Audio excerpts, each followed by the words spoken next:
ijambo ry'umunsi. Ese hazabaho igihano cy'iteka? Kugira ngo usobanukirwe neza ibi ngibi, soma mu byahishuwe igice cya 20 uhereye ku murongo wa 11 ugeze ku murongo wa 15. Abantu benshi kubera iki dutekereza yuko Imana iramutse iduhana iby'iteka yaba atari Imana nyayo? Kubera iki nyamara turengaho tukabaho ubuzima bwuzuyemo ibyaha budafite aho buhuriye na Bibiliya namba? Bamwe bajya banaburana bakavuga bati, Imana se kwireba hazaza hose h'umuntu kuki yakwemera yuko umuntu akora ibyaha? Imana yakabaye yaramubujije ndetse ikanatuma ibyo byaha akora bitamutandukanye n'ayiteka. Abandi nabo baravuga bati, ubundi mu rwego rwo kwirinda guhanwa by'iteka, Imana yakabaye itararemye isi habe na gato. Ese muri mwe hari ugeze atekereza uburyo byari kumera iyo Imana itaza kurema isi? Hari abandi bahakana nabo bakavuga bati, Imana nibyo koko yagombaga kurema umuntu yewe ikanarema n'isi, ariko kandi yari no kumurinda gukora ikibi. Impamvu nuko nyine biriya bitari gutuma duhanwa by'iteka. Uritekereza gutya nawe ngo none hangu ikindi utekereza? Ese koko wari kwishimira kubaho nk'irobo? Wari kwishimira yuko Imana iguha umurongo uzagenderaho ukaza uje gukora nk'ibintu yanditse? Umva nkubwire, Imana ijya kurema umuntu yamuhaye amahitamo, yamuhaye guhitamo icyo akwiriye gukora, yanga kumuhitiramo ahubwo ahabwa ububasha bwo kwihitiramo. Ahangaha niho dutandukaniye n'amarobo.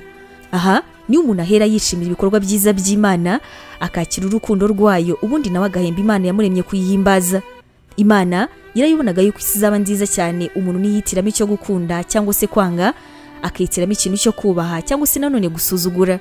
Imana yumvaga yuko amahitamo yawe ashobora gutuma uhangayika, hanyuma nyuma yabyo ukuje umeze bikaba ari byo bigena ngo uri mu ntoki. Muri iyi si mu gihe twahisemo urukundo rw'Imana dutoneshwa nayo by'iteka. Byumve, Imana yahisemo neza. Ese wowe waba warahisemo Yesu umwana wayo ngo kubera umukiza w'ubugingo ari we muzamarana ubuzima bwanyu bwose bw'iteka? Kuri uyu munsi hindura ibyiyumviro byose wagiraga utangira ukorera Imana, kuko rwose bihari hari abantu bazahanwa by'iteka, ndetse yewe ubizirikane ko rwose hazabaho igihano cy'iteka. Imana iguha umugisha. Tangirana umunsi wawe n'ibyishimo watewe n'ijambo ry'Imana ukora subscribe hano kuri NEMI TV. Biroroshye cyane, ni ugukanda kuri ako kantu k'umutuku ubona, ubundi ikintu cyose dushyizeho ukaba wa mbere kukireba. Ntugacikwe n'ijambo ry'Imana tukugezaho umunsi ku munsi. Komeza ubane natwe.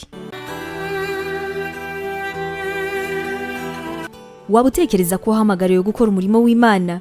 Wifuza inyigisho zacu se zisohoka buri munsi zagufasha mu buzima bwawe, cyane cyane zigukomeza mu bibazo? Umva wifuza kwiga ibijyanye na teolojiya ukamenya ijambo ry'Imana, intwaro yagufasha mu buzima? Duhereye kuri iki kibazo cya nyuma, niba igisubizo cyawe ari yego, ngufitiye inkuru nziza cyane. Iyi nkuru nuko tugufitiye ishuri rya teolojiya kandi wigira ku buntu.